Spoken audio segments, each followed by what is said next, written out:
तो नमस्कारम, नमस्ते, सत श्री अकाल, आदाब, हेलो मेरे प्रिय छात्रों, मित्रों, साथियों एवं समस्त सम्मानित देशवासियों।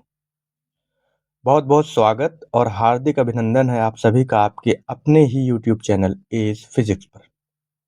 Welcome to Edge Physics. आशा है आप सभी कुशल पूर्वक अपनी परीक्षा में संलग्न होंगे और स्वस्थ महसूस कर रहे होंगे। तो चलिए बिना विलंब करते हैं प्रारंभ।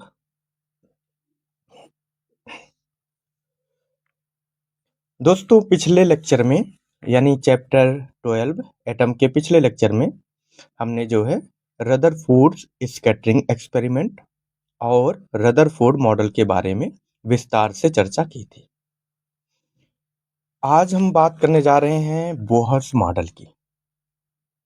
जैसा कि हम जानते हैं कि एटम से रिलेटेड जो मॉडल दिए गए उसमें जे थॉमसन का मॉडल था, जिसे हम प्लम पुडिंग मॉडल या वाटरमेलन मॉडल भी कहते हैं। ठीक है, ये लगभग फेल हो गया, कंप्लीटली फेल हो गया। इसके बाद रदरफोर्ड ने जो मॉडल दिया उससे हमें एक चीज पता चली कि एटम के अंदर एक पार्ट न्यूक्लियस होता है, और फिर न्यूक्लियस के बारे में हम आगे चर्चा करेंगे नेक्स्ट चैप्टर में। इसके बाद आता है रदरफोर्ड के मॉडल की जो समस्याएं थी, जो डिफिकल्टीज थी, उनको दूर करते हुए बोहर ने एक मॉडल दिया जिसे हम इनका बोहर का एटॉमिक मॉडल कहते हैं। ठीक है, सॉरी।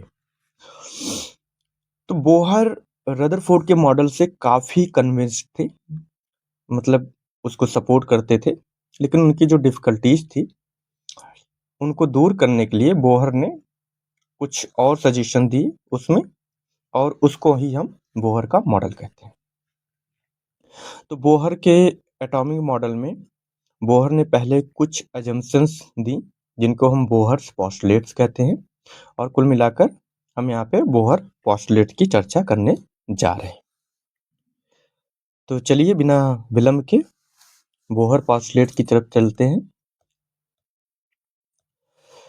तो पहली पोस्टुलेट थी बोहर की, जिसे हम लॉ ऑफ स्टेशनरी ऑर्बिट्स भी कहते हैं। ठीक है, और इस पोस्टुलेट के अनुसार an electron in an atom revolves in certain stable orbits without the emission of radiant energy. कि मतलब इलेक्ट्रॉन एटम के चारों तरफ केवल उन्हीं ऑर्बिट्स में रिवॉल्व करता है जो स्टेबल हैं, और स्टेबल ऑर्बिट्स में रिवॉल्व करते हुए कोई एनर्जी का एमिशन नहीं होता है। ये बोहर्स ने बताया। इसका मतलब जो डिफिकल्टी थी, जो मेन डिफिकल्टी थी रदरफोर्ड के मॉडल में, उसे इन्होंने पहली पोस्टुलेट्स में ही दूर कर दिया। ठीक है, क्लियर है? बस इतना ही है इसमें, फर्स्ट पोस्टुलेट में इतना ही लिखना है आपको। अब जो सेकंड पोस्टुलेट आती है उसे हम कहते हैं लॉ ऑफ एंगुलर मोमेंटम। इसके अनुसार क्या होता है? The electron revolves around the nucleus only in those orbit for which the angular momentum is some integral multiple of h upon 2 pi, where h is Planck constant. ठीक है, that is angular momentum. Angular momentum क्या होता है? l, और ये क्या होगा? n into H upon 2 pi, जहाँ पे n क्या होगी?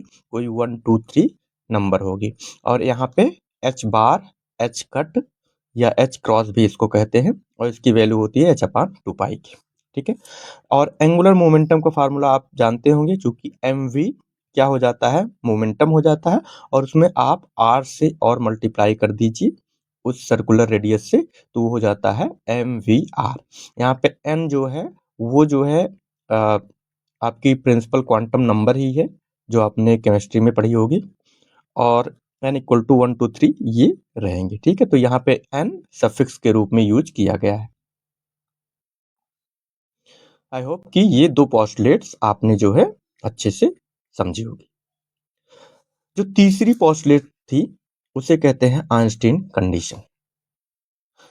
आइंस्टीन कंडीशन के अनुसार when an electron makes transition from any non radiating orbits यानी स्टेबल ऑर्बिट से टू अनोदर लोअर ऑर्बिट, किसी अनोदर लोअर स्टेबल ऑर्बिट में ट्रांजिशन करता है, ठीक है। A photon is emitted having energy to the energy difference between the initial and final states. एक photon emit होता है, ठीक है, फोटॉन इमिट होता है कब, कि जो उसकी एनर्जी डिफरेंस है इनिशियल स्टेट और फाइनल स्टेट में एक फोटॉन इमिट होता है, ठीक है। तो ये इमिशन वाली बात की थी और इसका ये एब्जॉर्प्शन के लिए भी सही है, अब फोटॉन इमिट के बजाय एब्जॉर्ब भी होगा, ठीक है। तो यहाँ पे हम देख लेते हैं कि मान लो ये एक जो है इनिशियल स्टेट है और ये फाइनल स्टेट है, फोटॉन यहाँ से यहाँ जा रहा है, तो यहाँ पे इसको फोटॉन एब्जॉर्ब करेगा तभी जो है इस स्टेट से इस स्टेट में जाएगा। और जब इमिशन होगा तो फोटॉन हायर एनर्जी स्टेट, ठीक है, हायर एनर्जी स्टेट मतलब जो एन की वैल्यू जितनी बड़ी होगी वो एनर्जी स्टेट उतनी हायर कही जाएगी, और वहां से अगर लोअर एनर्जी स्टेट में आता है तो ये फोटॉन इमिट कर रहा है, यही थर्ड पोस्टुलेट कहती है, ठीक है। आई होप क्लियर होगी। मैथमेटिकल फॉर्म इसका देख लेते हैं। The frequency of emitted photon is nu equal to E I minus E F upon H, जहां ई आई क्या है, इनिशियल ऑर्बिट है, एनर्जी ऑफ इनिशियल ऑर्बिट है, और ई एफ क्या है, एनर्जी ऑफ फाइनल ऑर्बिट है, ठीक है। तो यहाँ पे एनर्जी भी लिख सकते हैं हम, यहाँ पे इनिशियल ऑर्बिट एनर्जी और ये फाइनल ऑर्बिट एनर्जी होता है। और ये nu equal to delta E upon H, जहाँ पे डेल्टा ई क्या है कि डेल्टा ई क्या है, इनिशियल माइनस फाइनल एनर्जी का डिफरेंस, ठीक है। और nu equal to C upon lambda, ये हम जानते ही है, तो C upon lambda equal to delta E upon H C, clear है, ओके। तो expression for radius of orbit in hydrogen atom, चलिए ये देख लेते हैं।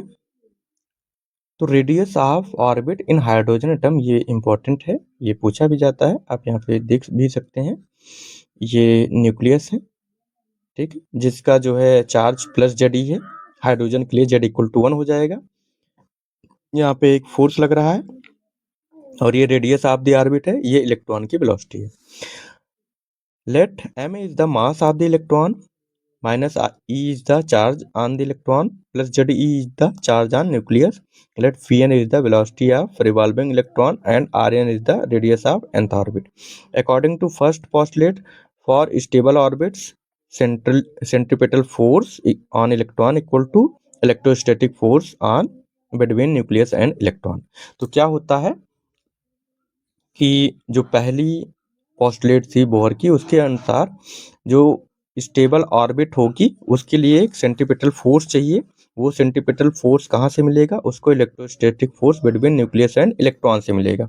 और इस तरह से हम इसको लिख सकते हैं कि सेंट्रीपिटल फोर्स की value M V square N upon R N और इलेक्ट्रोस्टैटिक फोर्स की value 1/4πε0 Z E cross E upon R N का स्क्वायर, और इस तरह से M V N square equal to 1/4πε0 up into Z E square upon R N हो जाएगा, ठीक है, ये आप देख सकते हैं, क्लियर, ओके। तो इसे हम इक्वेशन नंबर 1 कर देते हैं। फॉर नाउ अभी के लिए M V square equal to 1/4πε0 into Z E square upon R N हो जाएगा। अब now according to second postulate, Bohr की सेकंड पोस्टुलेट पे आते हैं, और ये हो जाता है angular momentum of electron in nth orbit, और एंगुलर मोमेंटम का फार्मूला होता है M V square M V R, और ये हो जाता है एन एच अपान 2 पाई, ठीक है। तो N H cut V N equal to N H upon 2 pi m R N हो जाएगा, ओके। यहाँ पे वी एन की वैल्यू आप इक्वेशन नंबर 1 से इक्वेशन नंबर 2 में यहाँ पे रख दीजिए, और फिर हमें क्या मिलेगा, M N H upon 2 pi N H upon 2 pi m R N का स्क्वायर और इधर हो जाएगा 1/4 pi epsilon naught Z E square upon R N. और यहाँ से हमें ये फॉर्मूला मिल जाता है कि R N equal to epsilon naught N square H square upon pi M Z E square. ठीक है, इसको एकदम कंफर्म कर लीजिए ये formula, R N equal to epsilon naught N square H square upon pi M Z E square. Clear है?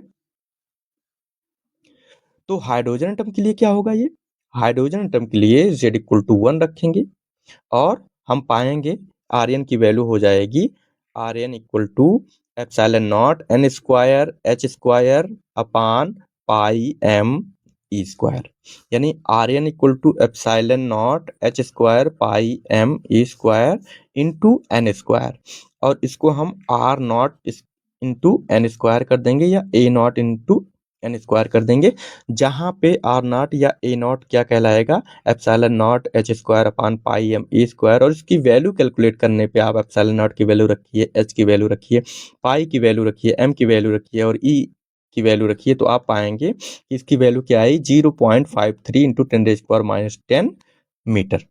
Clear है? और ये क्या कहलाती है, इसकी वैल्यू 0.53 एंगस्ट्राम भी कह सकते हैं, और ये वोर रेडियस कहलाती है। तो वोर रेडियस की डेफिनेशन अगर आपसे पूछ ली जाए तो क्या लिखेंगे, it is the smallest radius और the radius of first orbit of electron in hydrogen atom.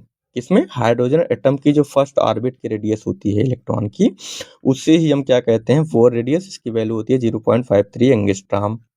ठीक है, इस तरह से हम लिख सकते हैं कि अगेन फिर से वही फार्मूला हम यहाँ पे लिख सकते हैं, R N equal to N square A naught. Okay, और यहाँ से एक चीज ये पूछी जाती है कि R N proportional to N square, it means as we go away from the nucleus radii of the orbit increases of course। और for other hydrogen like atom के लिए जहां जेड पे डिपेंडेंसी आपको दिखाई जाएगी, तो are N proportional to 1/z, ये हम जो है यहाँ से देख सकते हैं इस वाले फार्मूले से, आर एन प्रोपोर्शनल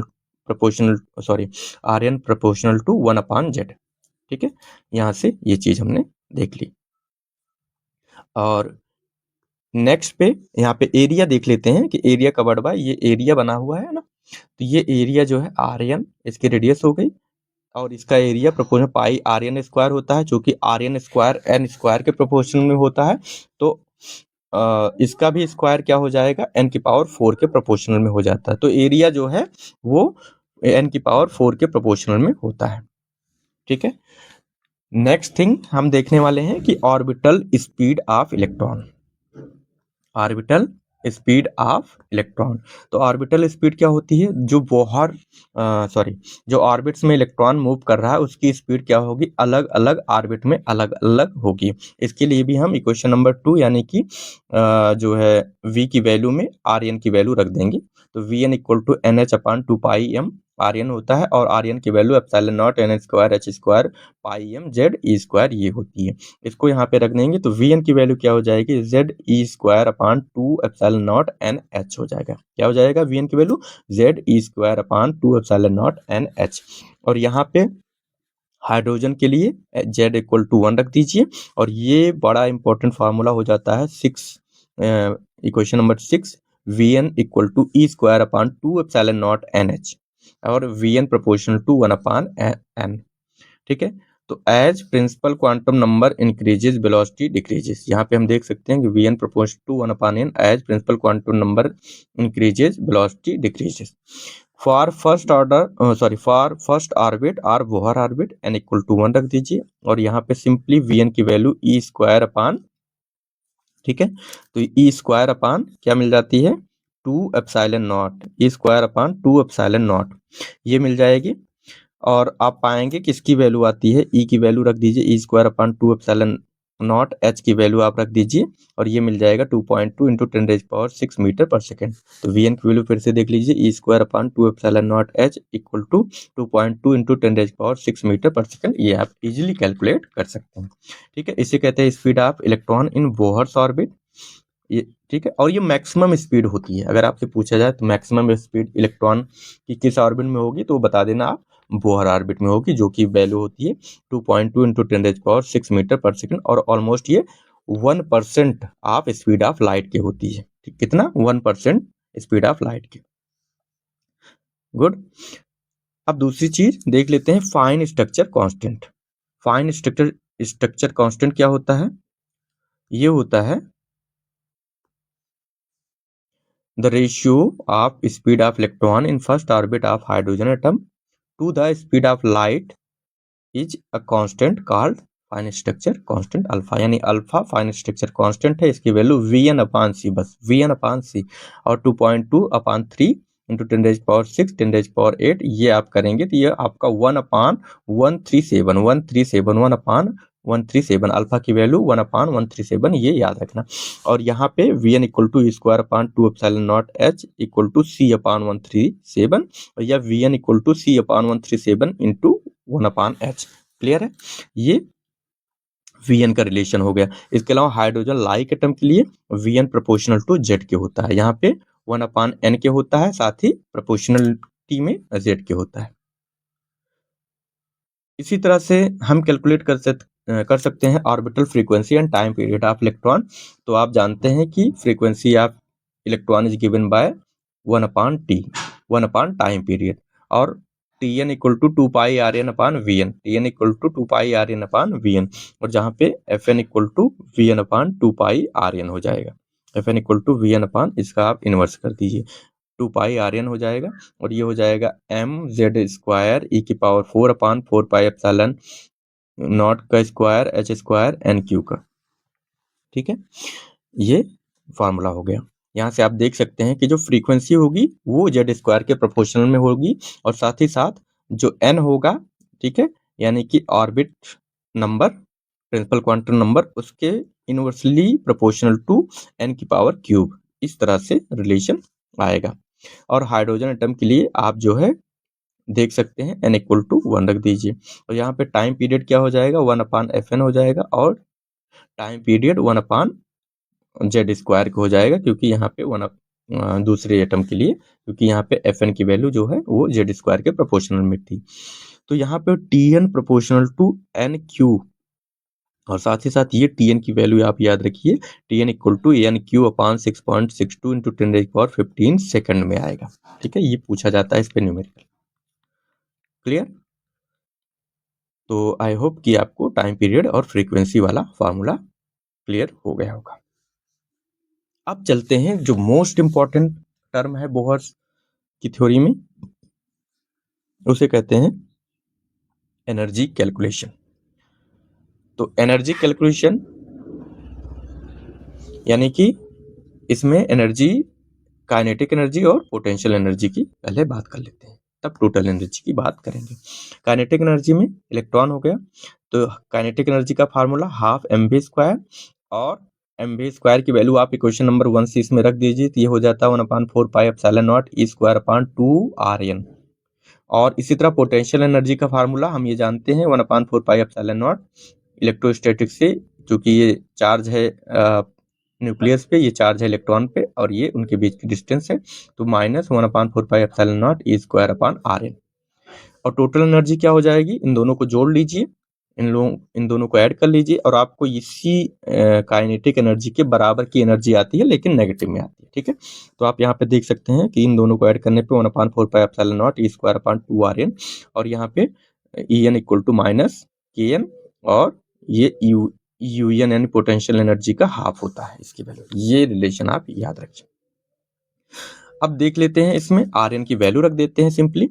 Rn की वैल्यू रखने पे क्या आएगा, En equal to -1/4πε0 into e²/2 ε0 n² h²/πm e² equal to -m e⁴/8 ε0² n² h² equal to -m e⁴/8 ε0² h² into 1/n²। और यहाँ पे 1/n² को अलग करके बाकी सबको इसमें क्या करिए, hc से मल्टीप्लाई कर दीजिए और hc से डिवाइड कर दीजिए, तो ये बन जाता है En इक्वल टू -r/hc/n², जहाँ पे r की वैल्यू आप याद रखिए, ये En का ये फार्मूला याद रखिए, और r की वैल्यू याद रखिए। r की वैल्यू होती है m e⁴/8 ε0² h³ सी इंटू सी, और इसकी वैल्यू जो निकल के आती है कैलकुलेट करने पे 1.097 इंटू 10⁻7 मीटर माइनस 1। याद रखना इसकी यूनिट क्या है, मीटर इनवर्स होती है, ध्यान देना। और आर को कहा जाता है बहुत ही फेमस रिडबर्ग कांस्टेंट। क्या कहा जाता है, रिडबर्ग कांस्टेंट। क्लियर है। आई होप कि यहाँ से एनर्जी वाला ये सारा जो है क्वेश्चन आपको, ये सारा जो फॉर्मूले हैं ये क्लियर हो गए होंगे। तो एक रेडबर्ग अलग से पूछा जाता है। देखो एक रेडबर्ग कांस्टेंट हो गया, वो यहाँ पे लिखा हुआ है, ठीक है, ये रेडबर्ग कांस्टेंट हो गया। एक रेडबर्ग होता है, रेडबर्ग की वैल्यू क्या होती है, आर एच सी। अब आर एच सी क्या है, ये एक्चुअल में जो है एनर्जी की यूनिट है। अच्छा एक चीज यहाँ पे ये भी ध्यान देना, काइनेटिक एनर्जी, पोटेंशियल एनर्जी और टोटल एनर्जी में रिलेशन पूछ लेता है, तो के -2 -1, ठीक है, ये रेशियो देख लेना। अब एक रेडवर की बात कर लेते हैं। एक रेडवर की वैल्यू होती है आर एच सी। आर का मतलब 1.097 इंटू 10⁻7 और एच की वैल्यू 6.6 इंटू 10⁻37 और सी की वैल्यू 3 इंटू 10⁻8 और ये हो जाएगा 21.76 इंटू 10⁻19 जूल, ठीक है। तो ये इतनी वैल्यू आती है। इसको आप इलेक्ट्रॉन वोल्ट में कन्वर्ट कर दीजिए, तो इसको 1.6 इंटू 10⁻19 से डिवाइड कर देंगे तो ये आएगा 13.6 इलेक्ट्रॉन वोल्ट के। It has the unit of energy. Rydberg की एनर्जी यूनिट की होती है, रेडवर्क कांस्टेंट की यूनिट मीटर -1 की होती है। इस तरह से हम जो है इलेक्ट्रॉन की एनर्जी एटम में कैसे लिख सकते हैं, इलेक्ट्रॉन की एनर्जी लिख सकते हैं En equal to -13.6 into N square upon E भी, यानी En जो है हाइड्रोजन एटम में प्रोपोर्शनल टू 1/n² के होता है। अगर n इक्वल टू 1 रख दें तो फर्स्ट ऑर्बिट की एनर्जी जो है वो हो जाएगी -13.6 इलेक्ट्रॉन वोल्ट। ये आप जो है लर्न करिए। इसके अलावा हाइड्रोजन लाइक एटम की बात करते हैं, तो हाइड्रोजन लाइक एटम में आर एन की वैल्यू जो होती है वो epsilon naught N square H square upon pi M Z E square होती है। R N equal to epsilon naught N square H square pi M Z E square, ठीक है। ये वैसे सिलेबस में मेंशन है कि आपको नहीं पढ़ना, लेकिन आप इसको पढ़ सकते हैं, इसमें कुछ है नहीं, ठीक है, सिर्फ जेड को और इसमें जो है रिलेट कर देना है। तो V N equal to Z square upon 2 epsilon naught N H और E N equal to minus Z square, यहाँ पे केवल जेड स्क्वायर हो जाएगा, यहाँ पे जेड से मल्टीप्लाई हो जाएगा और यहाँ 1/z में मल्टीप्लाई हो जाएगा, ठीक है। तो ये हो जाता है हाइड्रोजन एटम के लिए। इसके अलावा ये सिंपल सा ग्राफ है एनर्जी वर्सेस डिस्टेंस। जैसे न्यूक्लियस से डिस्टेंस पे हम जाते हैं तो एनर्जी में क्या इफेक्ट पड़ता है, तो न्यूक्लियस से दूर जाते हैं पोटेंशियल एनर्जी ये भी जो है बढ़ती है, काइनेटिक एनर्जी घटती है, और क्योंकि स्पीड घटती है तो काइनेटिक एनर्जी यहाँ से घटती हुई दिख रही है दूरी बढ़ने पे। और ये एनर्जी देखिए, ये जितना नेगेटिव से जीरो की तरफ जाएंगे तो इसे हम बढ़ता हुआ कहेंगे ना, ये बढ़ रही है। टोटल एनर्जी भी एक तरह से बढ़ रही है। क्लियर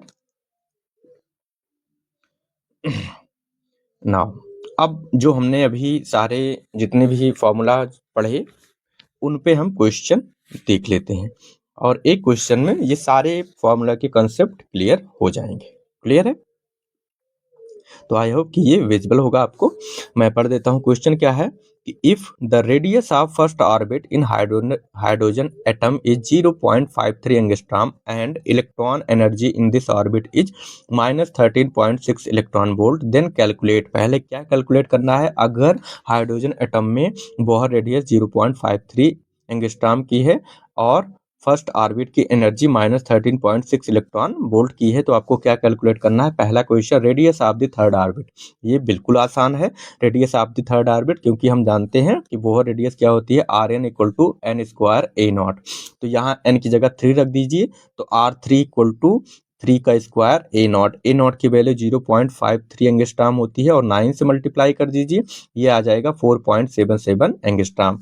दूसरा क्वेश्चन है कि velocity of electron in second orbit. यहाँ सेकंड ऑर्बिट की बात की गई है और हम जानते हैं कि V N equal to C upon 137 into 1/n ये फार्मूला होता है। तो यहाँ n यानी सेकंड ऑर्बिट की बात की गई है, तो सेकंड ऑर्बिट में वेलोसिटी क्या हो जाएगी, v2 equal to C upon 137 into 1/2, और यहाँ से ये आप डिवाइड कर देंगे तो ये आएगा जो है 1.09 into 10⁻6 metre per second.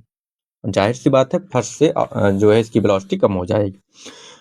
Kinetic energy की बात कर लेते हैं और potential energy in second orbit. चूंकि हम जानते हैं कि एन सेकेंड ऑर्बिट में टोटल एनर्जी क्या हो जाएगी, -13.6 अपान एन स्क्वायर ईवी। तो एन की जगह आप 2 रख दीजिए तो ये 4 हो जाएगा, -13.6 इंटू 4, और ये सेकंड ऑर्बिट की टोटल एनर्जी आ गई -13.4 इलेक्ट्रॉन वोल्ट।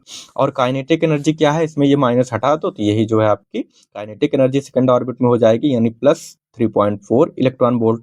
और अगर आपको पोटेंशियल एनर्जी चाहिए सेकंड ऑर्बिट की तो इसमें 2 से मल्टीप्लाई कर दीजिए टोटल एनर्जी में, तो ये हो गया 6.8 इलेक्ट्रॉन वोल्ट। ठीक है, सिंपल। अब फोर्थ क्वेश्चन पे चलते हैं। ये पूछ रहा है इलेक्ट्रॉन का मोमेंटम इन थर्ड ऑर्बिट। ये हम सिंपली निकाल सकते हैं, n इक्वल टू यानी 3 है तो L3 निकालना है, L3। और Ln का फार्मूला क्या होता है, NH/2 पाई। तो यहाँ n की जगह 3 रख दीजिए और h की वैल्यू 6.6 होती है, 2 की वैल्यू 3.14, ये सब करके आप कैलकुलेट कर लीजिए तो ये आएगा 3.15 into 10⁻13 kilogram metre per second. तो यहाँ पे एक चीज थोड़ी सी यूनिट में गड़बड़ है, यहाँ पे मीटर स्क्वायर होगा। ठीक है, ये मीटर स्क्वायर होगा, मैं इसको पूरा ही लिख देता हूँ। तो किलोग्राम मीटर स्क्वायर पर सेकंड। ठीक है, चलिए तो नेक्स्ट जो हमारा लास्ट क्वेश्चन है, इस क्वेश्चन का जो लास्ट पार्ट है वो है time period in third orbit. तो टाइम पीरियड किसी भी ऑर्बिट में हो, इसका फार्मूला हमने जो है देखा था, ये क्या होता है, ये होता है Tn equal to NQ/6.62 into 10⁻15। तो यहाँ n की जगह 3 रख दो और इसको कैलकुलेट कर लो तो ये आएगा 4 इंटू 10⁻15 सेकेंड। ये टाइम पीरियड होगा इलेक्ट्रॉन का उसकी थर्ड ऑर्बिट में। इसी तरह फर्स्ट सेकंड फोर्थ में भी निकाल सकते हैं। एक और क्वेश्चन देख लेते हैं। इस तरह के क्वेश्चन पूछे गए हैं अक्सर, और इस तरह आप देख सकते हैं कि if the excited state of hydrogen atom electron is -3.4 electron, if the excited state of hydrogen atom electron is -3.4 electron volt, then calculate the angular momentum of electron। Angular momentum of electron calculate करना है, जबकि आपको energy दी गई है excited state, किसी भी excited state की हमें नहीं पता है, तो वो एक्साइटेड स्टेट की वैल्यू हमें चाहिए, कौन सी है, यानी n की वैल्यू चाहिए। इसके लिए क्या करते हैं कि एनर्जी दी गई है, इसका मतलब एनर्जी का फार्मूला हम जानते हैं, तो एनर्जी की जगह मान लो nth स्टेट की एनर्जी है, यहाँ पे En की जगह आप ये -3.4 इलेक्ट्रॉन वोल्ट रख दीजिए, और n स्क्वायर आप इसको कैलकुलेट करेंगे तो n स्क्वायर की वैल्यू यहाँ पे 4 आ गई। और n स्क्वायर की अगर वैल्यू 4 आ गई तो यहाँ पे n की वैल्यू +-2, लेकिन चूंकि n माइनस हो नहीं सकता इसलिए n इक्वल टू 2 हम लेंगे। और यहाँ पे n की जगह अगर 2 रखेंगे तो ये जो वैल्यू आएगी यहाँ पे ये आ जाएगी, एक मिनट, यहाँ पे कुछ तो गड़बड़ है, मैं इसे सही कर लेता हूँ। कुछ तो गड़बड़ है दया, कुछ तो गड़बड़ है, एक मिनट। हाँ, तो ये हो गया L2 इक्वल टू NH/2 पाई। ठीक है, अब n की जगह जो है आप 2 रख दीजिए, n की जगह 2 रख दीजिए, और ये हो गया h/पाई 6.6 इंटू 10⁻34 इंटू अपान 314, और ये जो है अगेन यहाँ पे जो है ये मीटर हो गया। ठीक है, kilogram metre square second -1। Clear. तो आई होप कि ये न्यूमेरिकल्स आप कर पाएंगे और इससे कठिन न्यूमेरिकल नहीं आने वाले हैं। आप इनका अभ्यास करिए, इस तरह के और क्वेश्चंस का अभ्यास करिए, बिल्कुल डेफिनेटली आप अच्छा कर पाएंगे एग्जाम में। और ये लास्ट टॉपिक है, लास्ट टॉपिक इस लेक्चर का हम देख लेते हैं। ये है energy level diagram of hydrogen atom. तो एनर्जी लेवल डायग्राम में आप देख सकते हैं कि जो अभी हमने फार्मूला पढ़ा था, ये है एनर्जी का En equal to -13.6 upon n square EV। और यहाँ पे आप जो है n इक्वल टू 1 रख दीजिए, तो इसे -13.6 इलेक्ट्रॉन वोल्ट कहते हैं। En equal to En upon n square भी ये फार्मूला लिखा जा सकता है। n इक्वल टू 2 रख दीजिए तो ये -3.4 इलेक्ट्रॉन वोल्ट, इस तरह से आप जो है रखते जाएंगे। n इक्वल टू इन्फिनिटी रखेंगे तो ये 0 आएगा। ठीक है, इसी को हम जो है एक डायग्राम बना लेते हैं, और इस डायग्राम में आप देख सकते हैं, ये हल्का समय इसे जूम इन कर देता हूँ। ठीक है, तो ये जो है आ गया।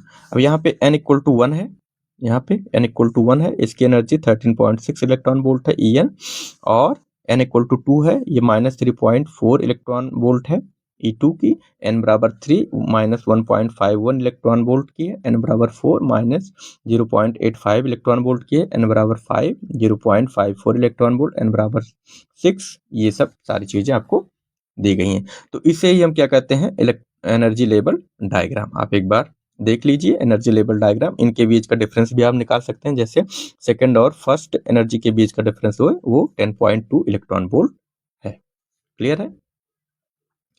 और इसके बाद ये लास्ट कुछ पॉइंट हम देख लेते हैं, इंपॉर्टेंट पॉइंट्स हैं, इनको देख लीजिए। जैसे we can see that the energy levels of hydrogen atom E1, E2, E3 ये which are not continuous but discrete। Of course discrete है, हमने देखा केवल लाइन ऐसे ऐसे कर रहे हैं, कोई कंटिन्यूअस स्पेक्ट्रा नहीं मिल रहा है। और ये फैक्ट किसके द्वारा प्रपोज किया गया? फ्रैंक हर्ट्ज के द्वारा, ये ध्यान दीजिएगा। रदरफोर्ड का स्कैटरिंग एक्सपेरिमेंट वो क्या बताता है? न्यूक्लियस की खोज बताता है रदरफोर्ड का मॉडल और एक्सपेरिमेंट। इसके अलावा डेविसन जर्मर और जीपी थॉमसन का एक्सपेरिमेंट क्या होता है? वेव नेचर ऑफ पार्टिकल की बात करता है, यानी वेव नेचर ऑफ इलेक्ट्रॉन की बात करता है। जबकि इनका फ्रैंक हर्ट्ज का जो एक्सपेरिमेंट था वो discrete energy levels in of hydrogen atom की बात करता है। ठीक है, एनर्जी स्टेट E1 को हम जो है क्या कहते हैं? लोएस्ट स्टेट, और इसे ग्राउंड स्टेट भी कहा जाता है। E1 state energy level, E1 state को क्या कहा जाता है? Ground state of hydrogen atom. इसके अलावा जितनी भी स्टेट होंगी उनको हम एक्साइटेड स्टेट कहेंगे, जैसे E2 first excited, E3 second excited, और En को आयनाइज स्टेट भी कहते हैं, E इन्फिनिटी को आयनाइज स्टेट भी कहते हैं। ठीक है, n इक्वल टू इन्फिनिटी को आयनाइज स्टेट भी कहते हैं। थर्ड में, when atom absorbs a photon of suitable frequency new it jumps to the corresponding excited state from ground state. Of course अगर फोटोन एब्जॉर्ब करता है तो ग्राउंड स्टेट से एक्साइटेड स्टेट में चला जाएगा, और एक्साइटेड स्टेट में कुछ देर रहने के बाद वापस ये ग्राउंड स्टेट में आएगा, और जो फोटोन एब्जॉर्ब किया है वही फोटोन ये इमिट करेगा। Ionised energy level, the corresponding to n equal to infinity for which energy of electron is zero, called ionized energy level of the atom. Excitation energy, the energy required to bring an atom in any excited state from the ground state is called excitation energy। ये चीजें आपने पहले भी पढ़ रखी होंगी chemistry की classes में भी। Excitation potential, potential correspond to excited energy required to accelerate the electron is called excitation potential for hydrogen। Clear है? और यहाँ पे फर्स्ट एक्साइटेशन पोटेंशियल, मैं इसे जो है थोड़ा सा अगर बड़ा कर दूं, 1 मिनट, तो यहाँ पे आप देख सकते हैं कि ठीक है, 1 मिनट, यहाँ पे ये रिसाइज, और यहाँ पे ये थोड़ा सा बड़ा कर दिया है, शायद कट जाए, पर आप देख पाएंगे। ठीक है, हाँ अब ठीक है। तो ये चीज आप जो है देख सकते हैं। Good. First excitation energy E2 minus E1 10.2 electron volt, और फर्स्ट एक्साइटेशन पोटेंशियल वही E हटा दो 10.2 वोल्ट। इसी तरह second excitation energy 12.09 electron volt, second potential 12.09 volt, ये इसी तरह थर्ड, और ये लास्ट में आयनाइजेशन एनर्जी की बात हो जाती है। ठीक है, तो नेक्स्ट लेक्चर में हम लोग देखने वाले हैं line spectrum of hydrogen atom.